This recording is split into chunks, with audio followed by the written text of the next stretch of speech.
আমি অসংসদীয় বা আনপার্লামেন্টারি কোনো শব্দ এখানে ইউজ করতে চাই না, এটা বাইরের বক্তৃতা হলে বলা যেত। এই যে আরোপিত আদেশ যেটা তিনি পাঠ করলেন, তো এইখানে প্রেসিডেন্টের ক্ষমতা, প্রধানমন্ত্রী পরামর্শ দিয়েছেন তিনি জাতীয় সংসদের অধিবেশন আহ্বান করবেন আর্টিকেল 72 এবং স্থান এবং সময় নির্ধারণ করবেন, করেছেন। আর্টিকেল 73 অনুসারে তিনি ভাষণ দেওয়ার কথা ভাষণ দিয়েছেন। আমাদের বিরোধী দলীয় বন্ধুরা ভাষণ শুনতে চাননি, চলে গিয়েছেন, ভালো কথা, কিন্তু সেই ভাষণের উপর আলোচনার জন্য তিনি কালকে প্রস্তাব করেছেন 50 ঘন্টা বরাদ্দ করা হোক।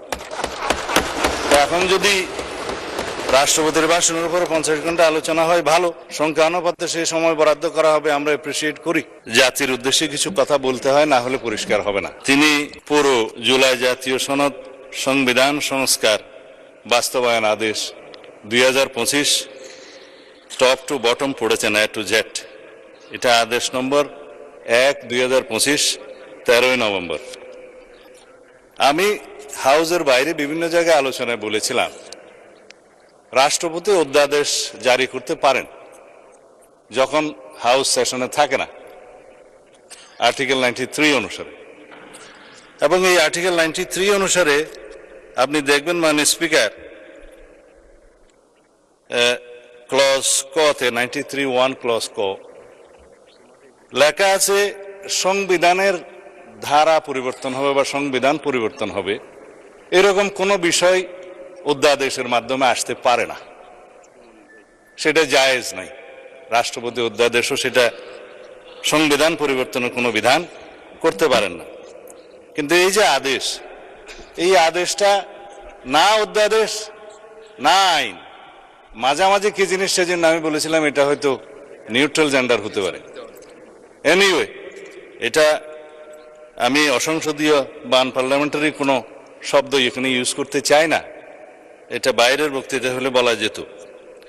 এই যে আরোপিত আদেশ যেটা তিনি পাঠ করলেন, এই আদেশের তিনি বললেন সেকশন 3-তে জুলাই জাতীয় সনদে অন্তর্ভুক্ত সংবিধান সংস্কার বিষয়ে গণভোট, এবং বলা হয়েছে সেকশন 10-এ পরিষদের অধিবেশন আহ্বান, কোরাম, ভোটদান ইত্যাদি।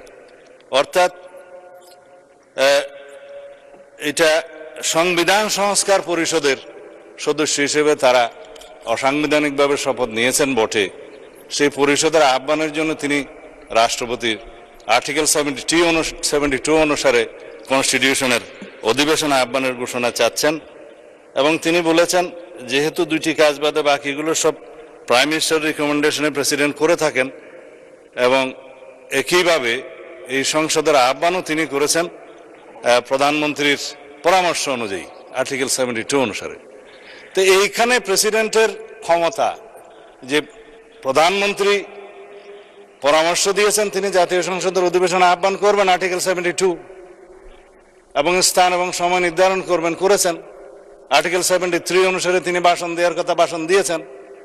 আমাদের বিরোধী দলীয় বন্ধুরা ভাষণ শুনতে চাননি, চলে গিয়েছেন, ভালো কথা, কিন্তু সেই ভাষণের উপর আলোচনার জন্য তিনি কালকে প্রস্তাব করেছেন 50 ঘন্টা বরাদ্দ করা হোক। এখন যদি রাষ্ট্রপতির ভাষণের উপর 50 ঘন্টা আলোচনা হয়, ভালো, সংখ্যা অনুপাতে সেই সময় বরাদ্দ করা হবে, আমরা এপ্রিসিয়েট করি।